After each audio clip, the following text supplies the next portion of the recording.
I'm Christine. Welcome to Book Talk. Today we're discussing Attachments by Rainbow Rowell. I'm assuming by this point you are aware of Rainbow Rowell. She's written things like Eleanor in Park, Fangirl, many a favorite. And by many a favorite, I mean these two favorites. But today we're talking about Attachments. Attachments is Rainbow Rowell's first book, actually. The characters in it are 28, so it's considered an adult book. But at the same time, our lead character is actually kind of going through a finding yourself type of period in his life. He's 28, but he's kind of been stuck in that post-college phase where he's not sure exactly what he wants to do with his life for a while now. And he works in this office and he took this job that was labeled as security, like computer security. Not knowing exactly what the job entailed. And what it did end up entailing was him coming in around 6 o'clock or 5 o'clock and he works till 1 a.m. and he reads other people's emails. It's 1999, so emails are still a pretty new thing. There's a rule that you can't send personal emails at work. Like, you can't talk over email. And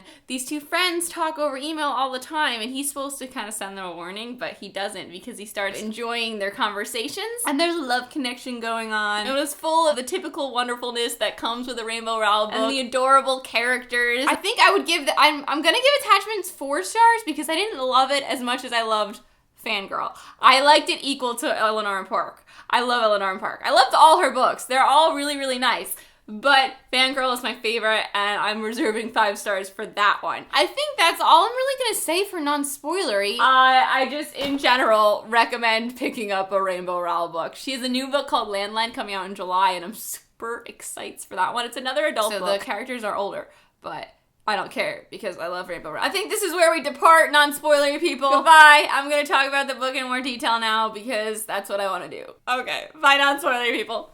Okay, so Attachments. It was so cute watching Lincoln come into his own, like, get more confident as he realized that he was Beth's cute guy. The only problem, like, this isn't even a problem, all of Rainbow Rowell's books, they end before I'm done. I wasn't done with Attachment. I didn't want to skip to the epilogue so quick. I really wanted a date. I want to see a date with the main characters when they finally get together. If you take the whole book to get these beautiful people together, I want at least one date of conversation and cuteness at the end. We had a little bit of cuteness, and there was obviously cuteness throughout, but there was no cuteness with them together. That's what I wanted. I wanted it. The moment where Lincoln realizes that he's her cute guy, which is like the cutest thing. Oh, and he's like, no, she's not talking about me. No. Yes, she is. I love the email when she's like, ooh, God. Cute guy alarm, cute guy alert. And I was like, it's Lincoln. It's definitely Lincoln. Beth has a problem. Like, I think we can all admit that Beth has a stalking problem. Like, she doesn't even realize she's doing it. She's a serial cute guy stalker. She likes the guy, and she'll just stalk him until he notices her. The stories about her stalking Lincoln were so funny. I couldn't even contain myself. So I saw him at the movie theater. So I followed him home from work. So I stood behind him in line. And then she's like, so obviously I had to go see the movie that they were seeing so I could observe more. And then he lost me on the freeway. And Jennifer's like, I'm judging you. I'm sorry, I'm judging. When she was talking about how Chris sometimes wasn't there and sometimes was there. And I guess it's because she's been with him for so long, she kind of doesn't know the difference anymore. She just thinks it's normal that sometimes he's just gone.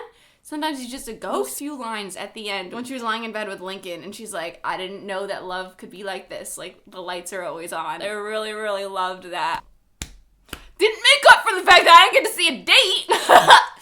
But it was really nice. I loved the beginning conversations about the imaginary baby. I thought those were hilarious. First, she goes to Baby Gap. She buys that fur coat. It's hard to find any time to go shopping for myself anymore. When you've got an imaginary child, things change. When the 3 weeks happened, what did you think was going on there? I assumed that it was the miscarriage, but I was hoping it was that Chris and Beth had broken up. I had a hard time picturing Lincoln as this really big, tall guy. Natasha had casted him as Andrew Garfield in her head, so I casted him as Andrew Garfield because I like Andrew Garfield. Popped him right in there. And then they kept describing him as huge, and I was like, no, he's not huge. Stop saying he's huge.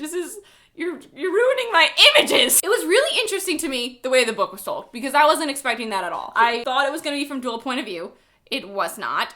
And then I thought that this was gonna be about the relationship, but it really was about Lincoln. I really didn't like Sam. When she came back into his life, I was like, get your paws off of Lincoln. And I was so happy that he just immediately threw out her number. Whew, I did not want to have to deal with that because I was afraid that Lincoln was kind of going to be weak and go back to her. And he would have probably at the beginning, but it came past his turning point, like past that time when he was like going to the gym and feeling good about himself. Something that did happen that was really frustrating. This happens in every Rainbow Rowell book. Her characters are super stubborn and super hard to get moving. Kath is like this.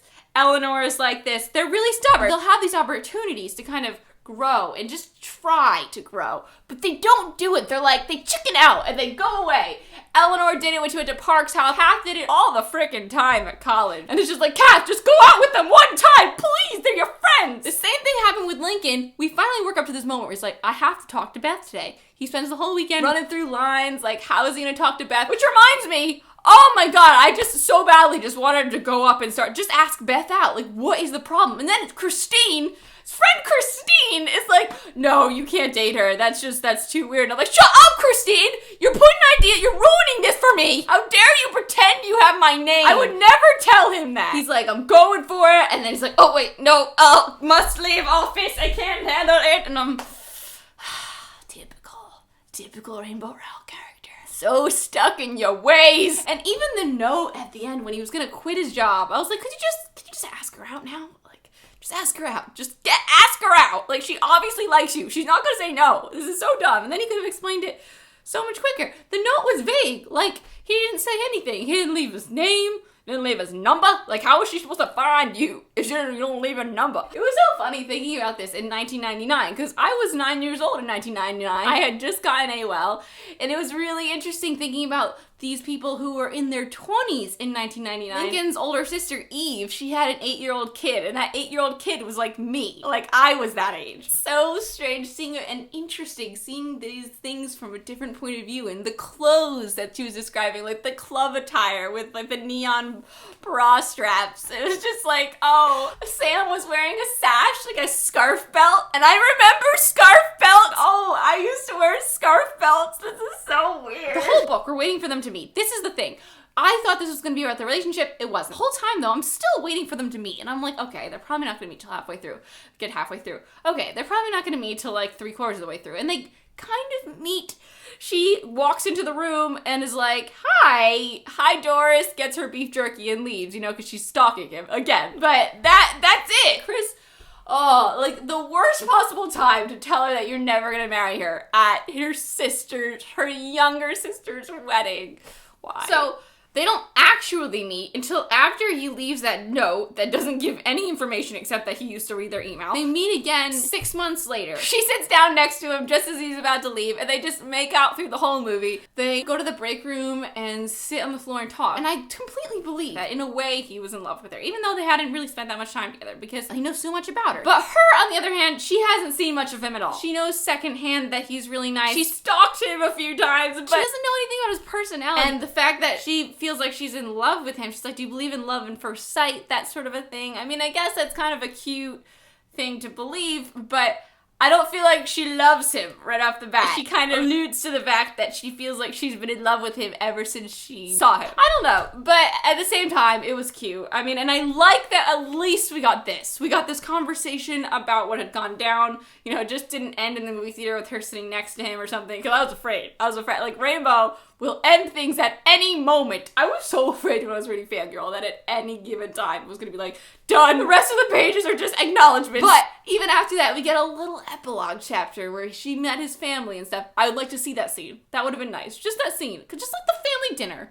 Could you just everything cuts off without me getting to see any details of their togetherness. Again, it's not as bad as Eleanor and Park, but not as good as Fangirl, where we got the most of end. We got the most end in Fangirl, guys. If you read her other 2 books and you need a little bit more end, check out Fangirl. Like, I could use more Fangirl. I could always use more of Rainbow's books. Please share your thoughts. Attachments is our May Booksplosion book of the month, and our live show will be happening May 24th. I'm Christine. Thanks for watching. I'll talk to you soon.